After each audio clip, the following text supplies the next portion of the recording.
معزز سامعین، السلام علیکم ورحمۃ اللہ وبرکاتہ۔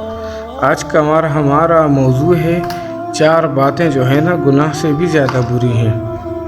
گناہ بہت برا ہوتا ہے، لیکن 4 باتیں گناہ سے بھی زیادہ بری ہیں۔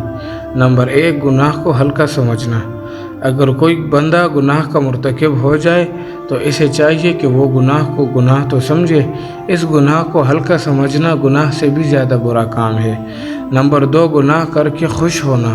جیسے بعض عورتیں کہتی ہیں، دیکھا میں نے اسے جلانے کے لیے یہ بات کی، اب وہ جو یہ کہہ رہی ہے کہ میں نے اسے جلانے کے لیے، یعنی اس کے دل کو دکھ پہنچانے کے لیے یہ بات کی ہے، تو یہ گناہ پر خوش ہونے والی بات ہے۔ یا اگر کسی گناہ کا راستہ کھل جائے تو خوش ہو کہ اب میرے لیے گناہ کرنا آسان بن گیا ہے، یہ تو گناہ کرنے سے زیادہ برا ہے۔ نمبر 3، گناہ پر اصرار کرنا۔ ایک گناہ کو بار بار کرنا بھی بہت برا کام ہے۔ نمبر 4، گناہ کرنے پر فخر کرنا۔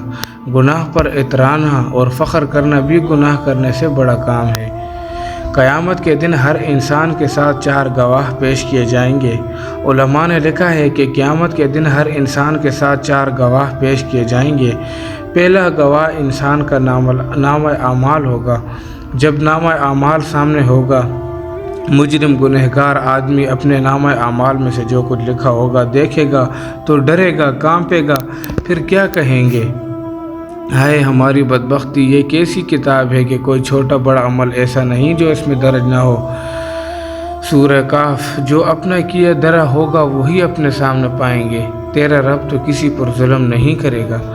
دوسرا گواہ فرشتے ہوں گے اور تم پر تمہارے سب اعمال یاد رکھنے والے معزز لکھنے والے مقرر ہیں، جو تمہارے سب افعال کو جانتے ہیں۔ تیسرا گواہ انسان کے جسم کے اعضاء ہوں گے۔ آج ہم ان کے منہ پر مہر لگا دیں گے اور ان کے ہاتھ ہم سے کلام کریں گے اور ان کے پاؤں شہادت دیں گے جو کچھ یہ لوگ کیا کرتے تھے۔ سورہ یاسین کی آیت نمبر 65 میں اللہ تعالیٰ ارشاد فرماتے ہیں، منہ کو تو سیل کر دیں گے کہ دنیا میں یہ بیان بدل دیا تھا، اب بیان والا سلسلہ ہی نہیں۔ یہ وہ دن ہوگا جب ہم بیت کھولیں گے۔ اللہ اکبر۔ اس آیت کو پڑھ کر اس امت کے اولیاء بہت رویا کرتے تھے کہ اے اللہ، آپ فرما رہے ہیں کہ جس دن بیت کھول دیے جائیں گے تو پروردگار ہمارا اس دن کیا حال ہوگا۔ اس پر وہ روتے تھے، لہذا انسان کے اعضاء اس کے خلاف گواہی دیں گے تو یہ ان سے جھگڑے گا، کہے گا کیوں تم نے میری خلاف گواہی دی؟ وہ اعضاء کہیں گے اللہ نے ہم کو گویائی دی، جس نے ہر چیز کو گویائی دی۔ اور اللہ تعالیٰ فرماتے ہیں، تم تو کبھی پردہ ہی نہیں کرتے تھے اس بات سے کہ تمہارے کان اور آنکھیں تمہارے خلاف گواہی دیں گے۔ ذرا سوچئے، جسم کے دوسرے اعضاء سے ہم کیسے پردہ کر سکتے ہیں؟ انہی اعضاء کے ذریعے گناہ کرتے ہیں اور قیامت کے دن یہی سلطانی گواہ بنیں گے۔ چوتھا گواہ اللہ کی زمین۔ چوتھی گواہی قیامت کے دن اللہ رب العزت کی زمین دے گی۔ جیسے کیمرے ہوتے ہیں، فوٹو لے لیتے ہیں، ریزرو کر لیتے ہیں، اسی طرح اللہ رب العزت کی زمین بھی منظر کیچ کر لیتی ہے، نیکی کرنے والوں کا بھی اور گناہ کرنے والوں کا بھی۔ اور قیامت کے دن اللہ رب العزت زمین کو حکم دیں گے، تو بھی سنا تیری پیٹھ پر کیا گزری۔